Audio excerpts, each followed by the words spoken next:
The morning Priya Nair walked into Jefferson Middle School and told her homeroom class that her mother was a Navy SEAL. Nobody believed her. Not even a little. Jalen Cross laughed first. That sharp, show-off laugh that bounces off lockers and gets into your ears and stays there. Then, Madison Kowalski, who had never once been wrong about anything in her own mind, turned to the girl next to her and whispered something. The something was loud enough.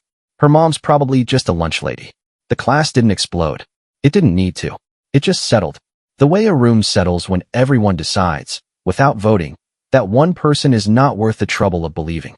Priya stood at the front of the class next to the whiteboard where Mr. Hensley had asked students to share something meaningful about their families for the start-of-year icebreaker.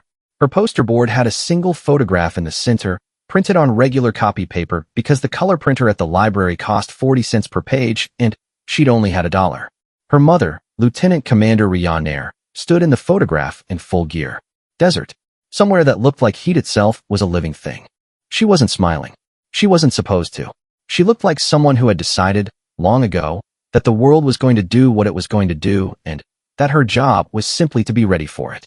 Priya had looked at that photograph every night before bed for 2 years. She said, she's been deployed 3 times. She's a combat diver. She can speak 4 languages. Jalen said, sure she can. Mr. Hensley said, okay, let's move on. In that voice teachers use when they're trying to be neutral but are actually just tired. Priya sat down. She folded her poster board exactly in half.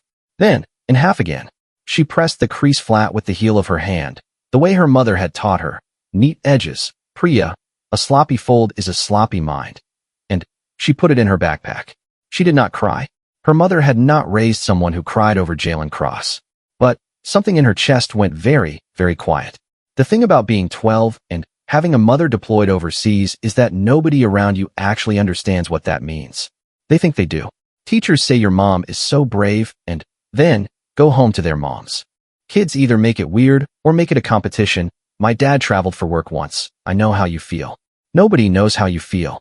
You don't even know how you feel. Not really, not in words. It just lives in you like weather. Some days it's background. Some days it fills the whole room. Priya had lived with her Aunt Dia since she was 10. Aunt Dia was her mother's younger sister, which meant she had the same sharp eyes and zero patience for nonsense, but none of the stillness. Aunt Dia filled rooms when she entered them. She cooked with 4 pots going at once, played Tamil film songs at volumes that made the windows consider their choices, and called Priya Kudi, little one. Even though Priya was almost as tall as her now. It was fine. It was actually genuinely fine. This is the part nobody believed either. You don't miss her? Madison had asked once, early in 6th grade. With that particular expression people wear when they want your answer to be sad so they can feel something. I miss her, Priya said. She calls every week. We have a system. A system, Madison repeated, like the word tasted wrong. A system, Priya said again. Because that's what it was. Tuesday calls when time zones allowed. Emails on Sundays. Real emails, paragraphs, not texts. A code word at the end of every message that meant I am okay. I am whole. I am still the person you know. Her mother had started it when Priya was 8, and the world felt very large and unstable. She'd said, I will always end with the word. If you get a message without the word, call your aunt, and she'll handle the rest. The word was starfish. Stupid word. Priya loved it completely. By October, the rumor had evolved. Now the story was that Priya had made her mother up entirely. That she actually lived with her aunt because her mom had abandoned her. That the photograph was from the internet. She heard this in the girls' bathroom on a Thursday. 2 voices she recognized. She stood very still in the stall and waited until they left. Then, she looked at herself in the mirror for a long time. She had her mother's eyes. That's what Aunt Dia always said. You've got your Amma's eyes, Kudi. The kind that see through walls. She went a 5th period. She did not say anything. She had learned, early, that some battles are not won with words. Her mother had told her that too. The mission isn't always to convince the room. Sometimes the mission is just to hold your position until the situation changes. She held her position. She went to class. She ate lunch alone with a library book propped open, the things they carried, which she'd found on the shelf, and couldn't put down because it felt like someone had written it specifically for the shape of the hole in her chest. She did homework. She called her mother on Tuesday. Her mother, on a crackling line with 2-second delays, said, You sound tired. I'm fine. A pause. Satellite delay or maternal instinct. You couldn't always tell the difference. Priya, there's this thing at school. It's nothing. Jalen Cross is just, tell me. So she did. All of it. The poster. The laughter. The bathroom. The rumor that had grown legs, and a personality. Her mother was quiet for a long moment. Then, she said, I'm going to tell you something I didn't tell you about my first deployment. She'd been 24. The only woman in her unit. There was a man, she didn't give the name, who had told the others she wasn't qualified. That she'd passed her tests on paper, not in reality. That one day in the field something would go wrong, and it would be because of her. What happened? Priya asked. Something went wrong. Another pause. And it wasn't because of me. And the guy? He never said another word about it. Priya thought about that. About the patience required to simply endure being disbelieved until reality does the work for you. About how long that takes. About how much you have to trust, really trust, bone deep, that it will. What if reality takes too long? Priya asked. Her mother laughed. A real one. The kind that reached all the way to Priya. Then, you eat your lunch, and you read your book, and you hold your position, she said. And you call your aunt if you need a hug. She hugs too hard. I know. I taught her that. They said goodnight. The line clicked off. Priya looked up at the ceiling of her bedroom. The glow-in-the-dark stars Aunt Daya had stuck up there the first week she'd moved in. Lopsided, too clustered on one side. Nothing like the actual constellations. And she breathed. In. Out. Held her position. The call came on a Wednesday. Not a Tuesday call. Not scheduled. The kind that rings before school, before the light is fully decided about the day, before Aunt Daya has put the second pot of tea on. Priya heard her aunt answer it. Heard the tone of her voice shift. Not panic. Nothing so loud as panic. Just a particular stillness that is its own kind of alarm. She came to the kitchen doorway. Aunt Daya was standing with her back to her, one hand on the counter, the phone at her ear. She said, when, and then, how long, and then, yes. Yes, I understand. She hung up. She stood for a moment with her hand still on the counter. Priya said, Aunt Daya. Her aunt turned around. Her eyes were doing the thing they did when she was holding something, and not ready to put it down yet. She's fine, she said first, which meant there had been a reason to say it. What happened? There was an incident. She's fine. They're bringing her back early. Early. 3 weeks. Maybe less. Priya's whole body did something strange. Like her bones all exhaled at once. Back here? Home. Back here. Home. Medical clearance, some debrief, and then Aunt Daya crossed the kitchen and put both hands on Priya's face the way she always did when something big was happening. She's okay. She got somebody out. That's all I know. She got somebody out, and now she's coming home. Priya stood very still inside her aunt's hands. She thought of her mother in that photograph. Desert heat. Ready for whatever the world was going to do. She went to school. She didn't tell anyone. What would she say? My mom is a Navy SEAL, and she got somebody out of something. Right. Sure she did. She sat in homeroom. Mr. Hensley was doing attendance. The morning had that particular beige quality of regular days. Jalen was telling someone about a video game. Madison was doing something on her phone under the desk. The radiator made it sound. Then, at 9:14 in the morning, the school secretary's voice came through the intercom. Mr. Hensley, could you send Priya Nair to the front office? She has visitors. The room went exactly the kind of quiet that is louder than noise. Priya felt every set of eyes without looking up. She took her backpack. She didn't know why she took her backpack. Her mother would have said good instinct, you never leave your gear. She walked to the office. Through the glass door of the main office, she could see them. 3 people. 2 in navy dress uniform. The deep blue, the white covers under their arms, the kind of turned-out precision that makes ordinary hallways look like they're apologizing for themselves. 1 in civilian clothes, a man with a tablet, and the kind of lanyard that means official. The secretary, Mrs. Okafor, was standing slightly straighter than usual. Priya pushed through the door. The taller officer turned, and Priya's mother said, Hey, Cootie. She was in a sling. Left arm. She had a small bandage above her left eye, already healing to a thin line. She was wearing her dress uniform over the sling, which meant someone had helped her into it, which meant she had let them, which told Priya everything about how this homecoming was supposed to go. Priya crossed the office in 3 steps and put her face into her mother's shoulder, the right one, the good one, and stood there. Neither of them moved. The secretary was very busy looking at her computer screen. The man with the tablet cleared his throat. Her mother said, 1 minute, in a voice that suggested he would wait as long as she told him to. He waited. They sat in the small chairs meant for students waiting outside the principal's office. Her mother's knee was touching hers. The man with the tablet had stepped into the hall. "You look different," her mother said. "You're in a sling." Observation for observation. Fair enough. Priya looked at the bandage. The sling. Tried to calculate what incident meant, what got somebody out meant, what it cost. "I'm not going to ask," Priya said. "Good. I'm not cleared to tell." "Was it bad?" Her mother tilted her head. The look that means define bad in a context where bad has a wide range. "I've had worse Tuesdays," she said. "We always call on Tuesdays." "I know. I was thinking about you." A pause. Just a breath. "I was thinking about you, and then I thought, hold your position, we'll call Tuesday." And then Tuesday became this Wednesday instead. She glanced at the sling. More or less. Priya stared at the floor tile. There was a scuff mark shaped roughly like a dog. "They laughed at me," she said, "when I brought your picture in. They said I made you up." Her mother was quiet for a moment. Then, "I know. Aunt Dia told you." "Aunt Dia tells me everything. It's her primary talent and her worst quality, depending on the day." Priya almost laughed.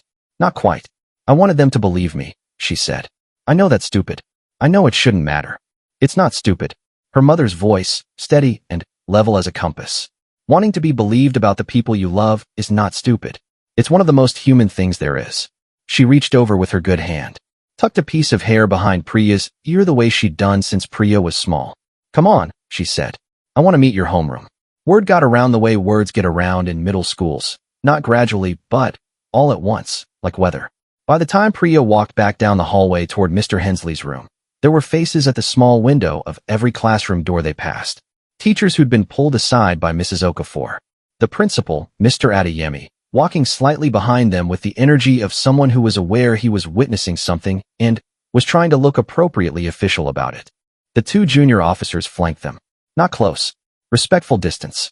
But there, her mother walked with the slight tilt of someone compensating for a sling, which somehow made her more commanding, not less.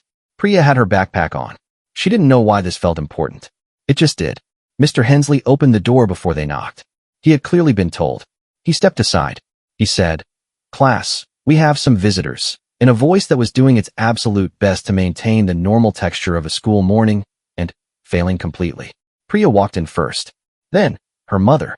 The room did something Priya had never seen a room do. It went still from the inside out. Like the stillness started somewhere in the middle, at a point between Jalen Cross and Madison Kowalski, and spread outward until it reached the walls. Jalen's mouth was slightly open. Madison was staring at the sling, at the uniform, at the metal ribbons Priya had never actually bothered to count before. She counted now, in the silence, because she needed something to do with her eyes. There were a lot of them. Her mother stood at the front of the classroom where Priya had stood in September with a copy paper photograph and been laughed at. She didn't say anything for a moment. She looked at the room. Easy, unhurried.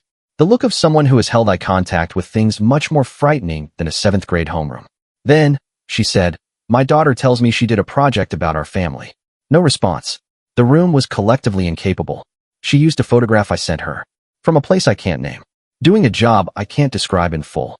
She paused. "I understand some of you had questions about whether that was real." The silence had a specific texture now. The texture of 23 12-year-olds understanding simultaneously that they were in the presence of a consequence. Jalen's mouth, previously open, closed. "I'm not here to prove anything," her mother continued. "Proof isn't why I came." She glanced at Priya. "I had a window, and I used it. That's all." She looked back at the class. "What I will tell you is this. My daughter is 12 years old. She lives with her aunt because I am away more than I am home. She has never once, in her life, asked me to change that.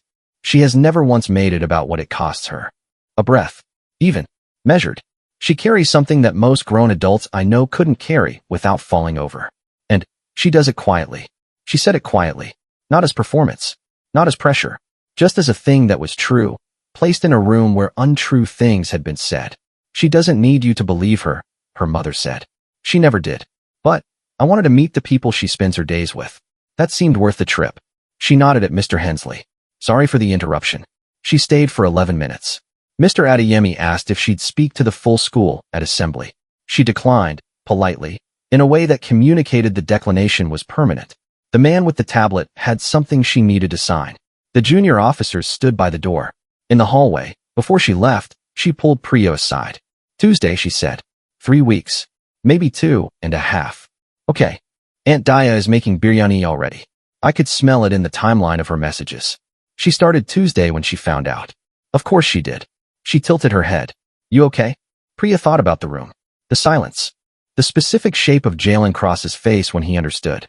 I'm okay, she said. You're better than okay. You always say that. I always mean it. Her mother looked at her for a long moment. The way she looked at things she was about to leave, memorizing them, storing them against the distance. And then, she put her good hand briefly on Priya's shoulder. Hold your position, she said. I know, Mom. I know you know. She turned and walked down the hall. The two officers fell in beside her. The man with the tablet caught up. They went around the corner by the library and then they were gone. And the hallway was just a hallway again, fluorescent lit and slightly too warm, smelling of pencil shavings and someone's lunch microwaved way too early. Priya stood there. Then she went back to class. She sat down. Mr. Hensley said, Okay, let's pick up where we left off, in a voice that had been permanently altered by the last 11 minutes. Nobody said anything.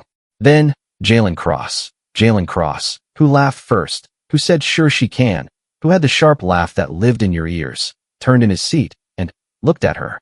Not with the performing face. Not the show-off face.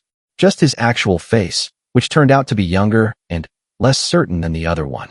He said, She's really cool. Priya looked at him. She thought about what to say. About whether this was the moment she said told you so. About whether 12 weeks of held position had earned her that. She decided it hadn't. Not because she was the bigger person. She wasn't feeling particularly large right now. But because told you so would have meant the whole thing was about convincing them. And her mother had been right. It never was. Yeah, she said. She is. She opened her notebook. The radiator made its sound. The morning continued. On a Tuesday, 3 weeks minus 4 days later, the front door of Aunt Daya's house opened. The biryani had been made twice and frozen once. The glow-in-the-dark stars on Priya's ceiling had been rearranged. Aunt Daya, in a fit of one-in-the-morning energy, had looked up the actual positions of Orion and tried to fix them. She had gotten 2 of them right. Her mother stood in the doorway. Sling gone. Bandage gone. Carrying a bag that was smaller than seemed appropriate for a person who had been across the world. She looked at Priya. Priya looked at her. Aunt Daya said, The biryani is hot. Don't just stand there. Her mother crossed the room. She put both arms around Priya, the repaired one and the good one, and held on. Priya held back. Outside, the street made its ordinary sounds. Someone's dog. A car starting. November doing November things with the light. Inside, it was warm. Starfish, Priya thought. We're okay. We're whole.